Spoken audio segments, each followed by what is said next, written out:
योग और तप, ये शब्द हम सबने सुने हैं, है ना? पर क्या ये सिर्फ शरीर को साधने के कुछ तरीके हैं या इनके पीछे कोई बहुत गहरा दर्शन, कोई फिलॉसफी छिपी हुई है? अक्सर ना हम इनके असली मतलब से अनजान रह जाते हैं। तो चलिए, आज इन दो शक्तिशाली विचारों के पीछे छिपे रहस्य को समझते हैं। तो सवाल ये उठता है, क्या योग और तप सच में कोई आध्यात्मिक साधना है या ये सिर्फ एक भ्रम है? क्योंकि देखिए, कई लोग चमत्कारों की उम्मीद में इस रास्ते पर आते हैं, पर उनके हाथ लगती हैं सिर्फ निराशा। आखिर ऐसा होता क्यों है? आइए इस गुत्थी को सुलझाते हैं। तो सबसे पहले बात करते हैं एक बहुत ही आम गलतफहमी की। आखिर क्यों इन गहरी साधनाओं को अक्सर सिर्फ कोई जादुई करतब मान लिया जाता है, जिसका नतीजा होता है निराशा और मोहभंग? देखिए, समस्या की जड़ यही है। लोग बाहरी क्रियाओं में, जैसे कि आसन और उपवास, इन्हीं में उलझ कर रह जाते हैं, लेकिन इनके पीछे की जो फिलॉसफी है, जो दर्शन है, उसे पूरी तरह से नजरअंदाज कर देते हैं। और बस यही असफलता की सबसे बड़ी वजह बन जाती है। सोचिए, जब मेहनत सिर्फ शरीर की हो और मन कहीं और भटक रहा हो, तो नतीजा निराशा के सिवा और क्या होगा? तो फिर योग का असली मतलब क्या है? चलिए अब इसके वास्तविक स्वरूप को समझते हैं, जो सिर्फ शारीरिक कसरत से कहीं कहीं ज्यादा गहरा है। ये असल में मन को साधने का, उसे डिसिप्लिन में लाने का एक विज्ञान है। ये दो बातें सारा फर्क एकदम साफ कर देती हैं।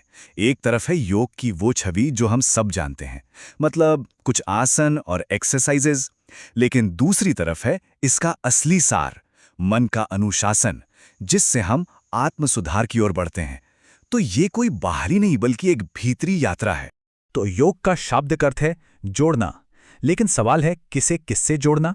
तो इसका मतलब है अपनी आत्मा को परमात्मा से जोड़ना, अपनी चेतना को ब्रह्मांड की सर्वोच्च चेतना के साथ एक कर देना। तो इसका असली लक्ष्य शरीर का लचीलापन नहीं, बल्कि आत्मा का मिलन है।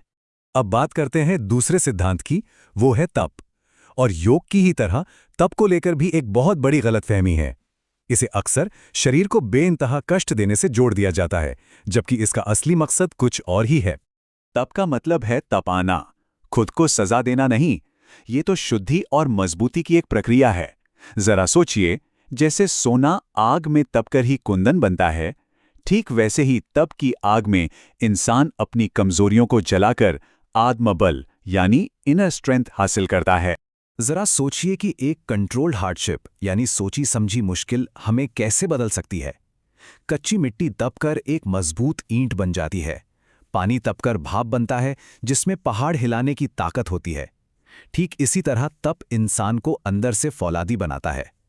तो याद रखने वाली बात यह है कि यहां कठिनाई का एक मकसद है, शुद्धि और शक्ति। तो हमने योग और तप को अलग अलग समझ लिया, पर असली जादू तो तब होता है जब ये दोनों महान शक्तियां एक हो जाती हैं। आइए देखते हैं इनके संगम से, इनके मिलने से क्या होता है। इसे समझने का एक बहुत ही खूबसूरत तरीका है गंगा और यमुना का संगम। सोचिए कि योग और तप दो पवित्र नदियां हैं जो हमारे अंदर के हिमालय से निकलती हैं, और जहां इनका संगम होता है वहां एक तीसरी अदृश्य शक्ति जन्म लेती है। तो ये प्रक्रिया काम कैसे करती है? योग से मिलता है एक अनुशासित मन, अ डिसिप्लिन माइंड। तप से मिलता है एक तपा हुआ शरीर, और जब ये दोनों एक हो जाते हैं तब जन्म होता है आत्मशक्ति का, एक ऐसी ताकत जो मन और शरीर की सीमाओं से कहीं परे है। तो अब सवाल ये उठता है कि इस जबरदस्त आत्मशक्ति का आखिर करना क्या है? क्या इसका लक्ष्य कोई चमत्कारिक शक्ति हासिल करना है? इसका जवाब है बिल्कुल नहीं। इसका असली लक्ष्य है हमारा नैतिक और व्यक्तिगत विकास। योग और तप का मकसद हमें कोई सुपर हीरो बनाना नहीं है, बल्कि एक बेहतर इंसान बनाना है। असली मकसद है आत्म परिष्कार, यानी खुद को तराशना, खुद को और बेहतर बनाना। और ये चेतावनी बहुत जरूरी है।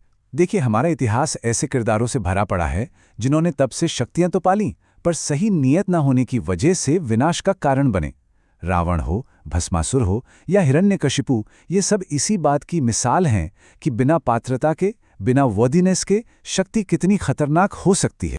अब तक हम एक व्यक्ति की बात कर रहे थे, पर क्या ये आंतरिक यात्रा पूरी दुनिया पर भी असर डाल सकती है? चलिए इस तस्वीर को जरा और बड़ा करके देखते हैं। इसका तर्क बहुत सीधा है। आखिर समाज है क्या? हम जैसे व्यक्तियों का एक समूह ही तो है। तो अगर समाज में कोई समस्या है तो उसकी जड़ कहीं ना कहीं हमारे अंदर ही है। इसका मतलब समाज को बदलने का सबसे असरदार रास्ता है खुद को बदलना।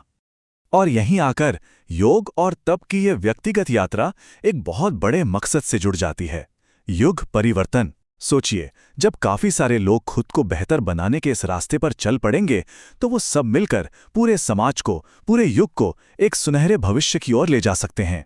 तो हम इस एक सवाल पर आकर रुकते हैं, क्या वाकई दुनिया को बदलने की शुरुआत खुद को बदलने से होती है? क्या एक व्यक्ति का आत्म सुधार एक नए युग की नींव बन सकता है? ये वो सवाल है जिसका जवाब हम सबको अपने अंदर खोजना है।